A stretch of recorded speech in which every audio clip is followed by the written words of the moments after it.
Ce CD Dreamcast s'utilise uniquement sur une console Dreamcast. Utiliser ce CD dans une chaîne Hi-Fi ou tout autre équipement audio peut créer de sérieux dommages aux enceintes.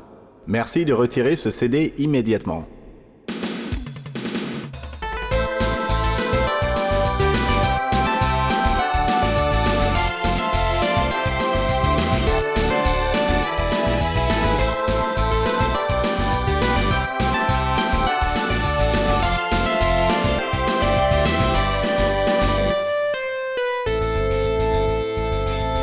Si vous suivez les SVG, vous remarquerez que je me suis arrêté à Chaotix.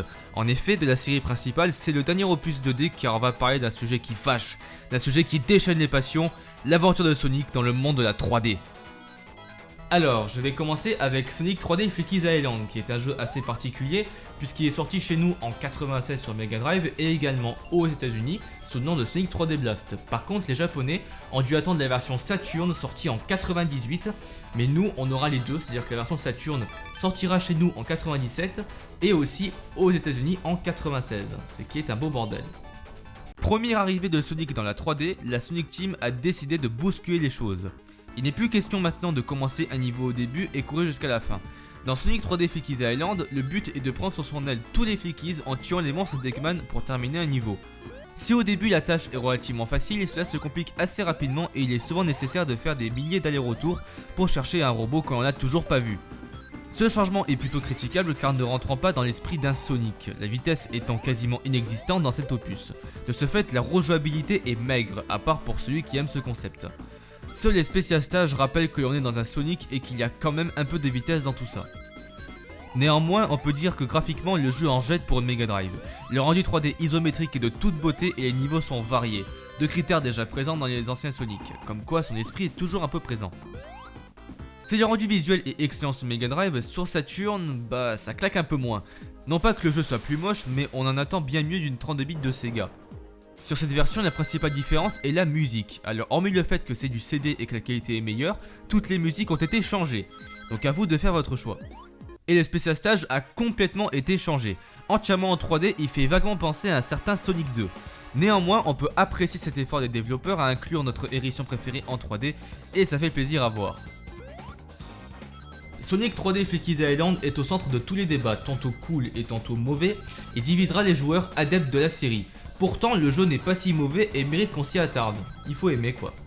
Après un bref passage entièrement en 3D sur un jeu qui s'appelle Sonic Air, Sega et la Sonic Team profitent de l'arrivée de la Dreamcast pour nous sortir le jeu Sonic. Le jeu capable de rivaliser avec les Sonic sur Mega Drive. Sonic Adventure sorti en 98. Par contre, nous, il a fallu attendre octobre 99. Et l'attente fut longue et dure. Pour la seconde fois, Sonic s'aventure dans le monde de la 3D et il le fait plutôt bien. Les niveaux sont variés et dans la continuité des Sonic précédents. Si je parle de niveau, vous avez sans doute en tête Emerald Coast, le premier niveau du jeu où Sonic court sur un pont en bois en étant poursuivi par un orque. Une séquence scriptée très bien réalisée et ça en jetait pour l'époque. Et je vais bien mettre l'accent sur scripté car la Sonic Team en a pas mal implanté des séquences de ce genre.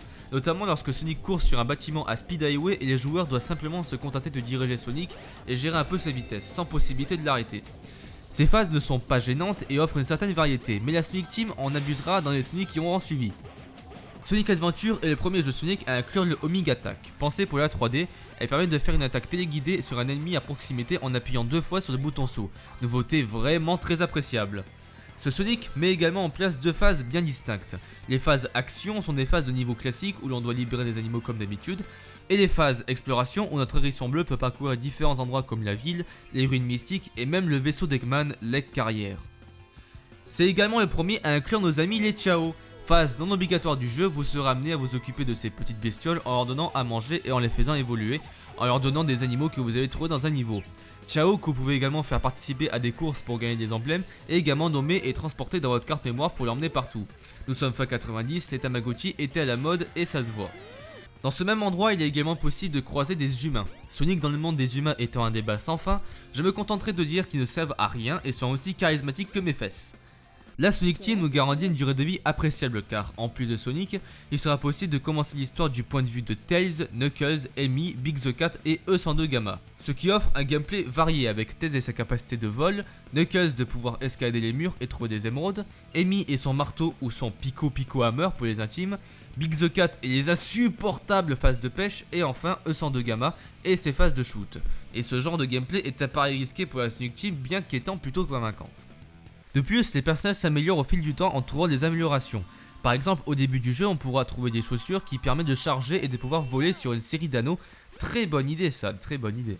Même si son accueil a été excellent lors de sa sortie, on est obligé de remarquer bon nombre de défauts. A commencer par la caméra, gros problème dans la Sonic en 3D qui peine à suivre l'action. Adaptée sur des chemins linéaires, elle vous posera un gros problème dans les niveaux où il faut rebrousser chemin et où la caméra est coincée dans un angle du mur et qu'on est obligé d'avancer à l'aveuglette pour la faire dégager, ce qui est assez pénible. Sans compter certains Omigata qui ne veulent pas se déclencher et quelques défauts de finition comme Sonic atteint d'hypertension ou même tourne sur lui-même sur une pente, et également passer à travers les murs si on a le malheur de tourner au cours d'un script. Pour un jeu de 98, ce n'est pas vraiment pardonnable. Sonic Adventure est un grand jeu, il est vrai, mais il souffre de quelques défauts de finition flagrants qui entachent sa jouabilité. Néanmoins, il reste très plaisant à jouer et est l'un des meilleurs titres de la Dreamcast. Et Dieu sait qu'il n'y en avait pas beaucoup sur cette bécane. Changement de main pour la Sonic Team. En 2000 est créé Sonic Team USA qui mettra au chantier Sonic Adventure 2 qui sortira en 2001 sur Dreamcast et quelques mois plus tard sur GameCube. Retenez bien ce point de l'histoire car ce n'est pas américain pour rien. Sonic Adventure 2 est un jeu bien particulier de l'histoire du hérisson bleu. En effet, c'est dans ce jeu où l'on voit pour la première fois Shadow, le hérisson noir. Personnage froid et mystérieux, il se présente comme le pendant méchant de Sonic, possédant les mêmes capacités, avec en plus la possibilité de contrôler le pouvoir des Chaos Emerald, son fameux Chaos Control. Sous la tutelle de Dr Eggman, il va profiter de sa ressemblance avec Sonic pour foutre le bordel à Station Square pour que les journalistes accusent l'hérisson bleu et non Shadow, afin de le mettre en prison et pour détruire la planète, oui, détruire la planète carrément. Si vous êtes attentif à ce que je viens de dire, j'ai bien dit journaliste, car dans ce jeu, on aura affaire à une véritable ville américaine avec l'arrivée du Gun, armée militaire qui veut se débarrasser de Sonic, avec son équipage plus cliché les uns que les autres. Cette armée militaire est commandée par le président des États-Unis en personne, qui avait foi en Sonic avant que Shadow n'arrive. Oui, tout ceci ressemble à un navet américain, mais je trouve ça pas spécialement dérangeant personnellement, même si les humains sont assez laids. Cet univers est encore plus présent avec l'arrivée dans ce jeu de Rouge the Bat. Ce personnage au look fort sympathique est un agent du gouvernement américain chargé d'enquêter sur Shadow et arrive à espionner nos amis Shadow et le Dr Eggman. Oui, il faut toujours mettre les États-Unis partout, c'est dingue hein. Au niveau du jeu en lui-même, les développeurs ont repris la même idée que le premier, c'est-à-dire de pouvoir faire la même histoire avec un angle de vue différent selon les personnages. Sauf que là, tout a été condensé et on retrouve deux modes majeurs, le mode héros, les personnages gentils, et le mode dark, les personnages méchants. Ce qui nous laisse le privilège de contrôler Dr Eggman et on voit pas ça tous les jours. Cependant, les choix opérés ne plairont pas à tout le monde, pas à moi en tout cas. Dans le premier Sonic Adventure, il était possible de se balader avec des phases exploration. Si vous les adorez, eh bien dommage pour vous, Sonic Adventure 2 se contente simplement d'une carte du monde. Quand on sait les possibilités offertes avec l'univers de ce jeu, ça frustre. De plus, avant, chaque partie de l'histoire de Sonic Adventure 1 était ciblée sur un seul et unique personnage.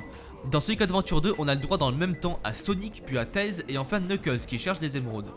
Pour notre renard à deux queues, ils ont cru bon de pouvoir faire transformer l'avion de Tails, le Tornado, en un mecha, et on retrouve le gameplay de E102 Gamma de Sonic Adventure 1, mais en amélioré et avec Tails. Perso, ces phases m'ont toujours plu, bien plus que les phases de recherche en tout cas. Le problème, c'est la continuité. Imaginez le joueur qui s'éclate en jouant avec Sonic et Tails, mais s'emmerde profondément avec Knuckles à chercher pendant 10 minutes les émeraudes alors qu'en vérité ils ne sont jamais très loin. Ça pose un peu problème. La seule issue, c'est de changer l'histoire, le mode Dark qui reprend les mêmes bases, Shadow pour la vitesse, Eggman en mecha et Rouge pour la recherche d'émeraudes. Ces trois modes de jeu ont chacun leur style, notamment au niveau des musiques. Tantôt rock et rythmé pour Sonic, Shadow, Tails et Eggman, on peut être surpris par l'arrivée du rap pour Knuckles, ce qui ne colle pas trop au personnage, voire pas du tout. Néanmoins, la musique est pas mal, au moins ça quoi. Précédemment, j'avais dit que dans le premier Sonic Adventure, nos personnages s'améliorent. Et bien ici c'est toujours le cas, mais quelques modifications ont été apportées. La plus flagrante étant Sonic et son Light Dash. Maintenant, plus besoin de charger, une simple pression sur un bouton fait voler Sonic sur une série d'anneaux, ce qui est beaucoup mieux car auparavant le fait de charger cassait complètement le rythme. La charge de Sonic est toujours présente et permet désormais de faire des combos Omega Attack sur des ennemis à proximité. Perso, je m'en sers jamais, mais au moins c'est présent mais débloquable et difficilement en plus. Au niveau des nouveautés, on peut parler du nouveau jardin de Chao complètement amélioré. Là où dans Sonic Adventure ils étaient complètement neutres, pour coller à la dualité gentil-méchant de Sonic Adventure 2, on peut avoir des héros Chao et des Dark Chao, débloquant ainsi deux nouveaux jardins, le paradis et l'enfer. Bien que cet intermède est vraiment sympathique, les développeurs n'ont pas fait de contrôle ultra ergonomique.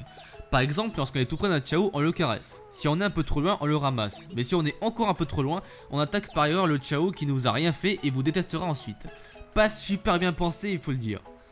Au niveau de la caméra, bien qu'étant beaucoup mieux dans cet opus, les fichus problèmes qu'on connaissait dans le premier sont toujours là et ça devient assez énervant. D'autant plus que des années ont passé et que les jeux en 3D ont eu largement le temps d'évoluer sur ce côté-là. Sans compter les défauts de finition toujours présents, comme par exemple Eggman qui tombe d'un seul coup sur le sable en étant au bord d'une plateforme sans prévenir.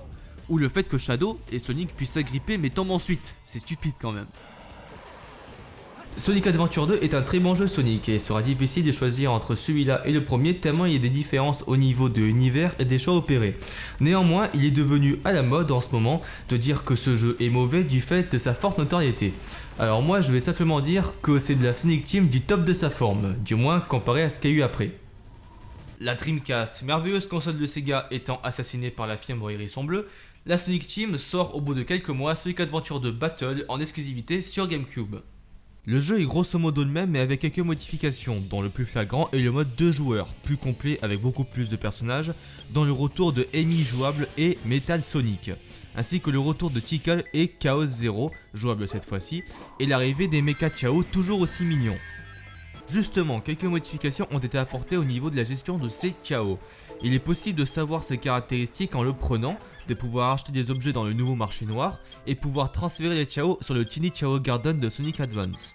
De plus, le jeu se paye le luxe de rajouter en plus de la course des Chao traditionnelle, un mode karaté. C'est sympa, mais sans plus. Phase déjà présente dans la version Dreamcast, il est désormais possible de faire des courses de cartes à 2 joueurs. Et oui, Sonic All-Star Racing ne date pas d'hier.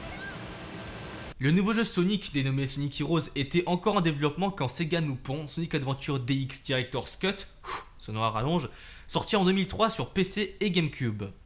A la manière de Sonic Adventure 2 Battle, il s'agit de Sonic Adventure 1 avec quelques modifications. Sur le plan graphique, le jeu est plus détaillé mais moins beau qu'à l'accoutumée. Sonic Adventure DX montre l'exemple qu'un jeu détaillé ne donne pas forcément un beau rendu. Si on les met côte à côte, Sonic Adventure DX affiche un mélange de couleurs plus criard et flashy que son homologue Dreamcast sorti 5 ans avant, et la version DX souffre plus de ralentissement, de saccades et de bugs. Il est vrai que pour la GameCube, le rendu graphique ne rend vraiment pas honneur au hérisson bleu, du fait que ce dernier supporte vraiment mal le poids des années.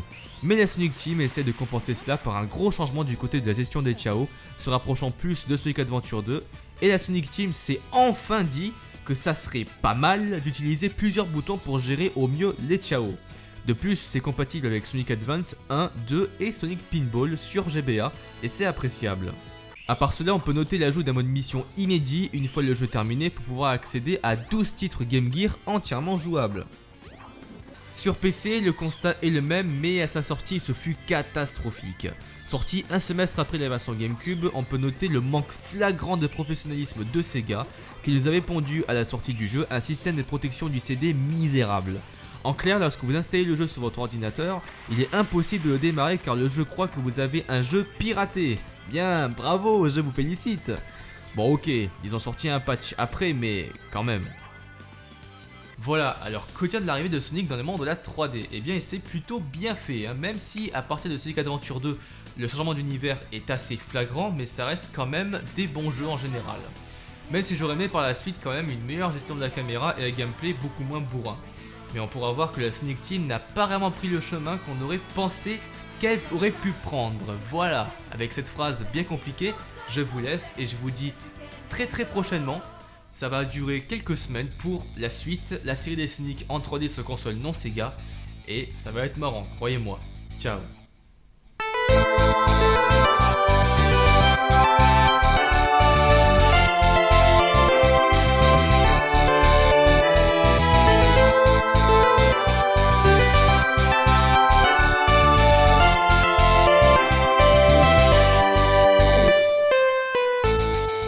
Retrouvez tout l'univers Bloody sur Facebook et Twitter.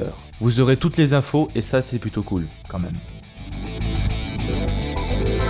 Vous pouvez aussi regarder les 2 derniers SVG en cliquant sur les vidéos et aussi regarder tous les SVG d'une seule traite. Et croyez-moi, vous avez du boulot.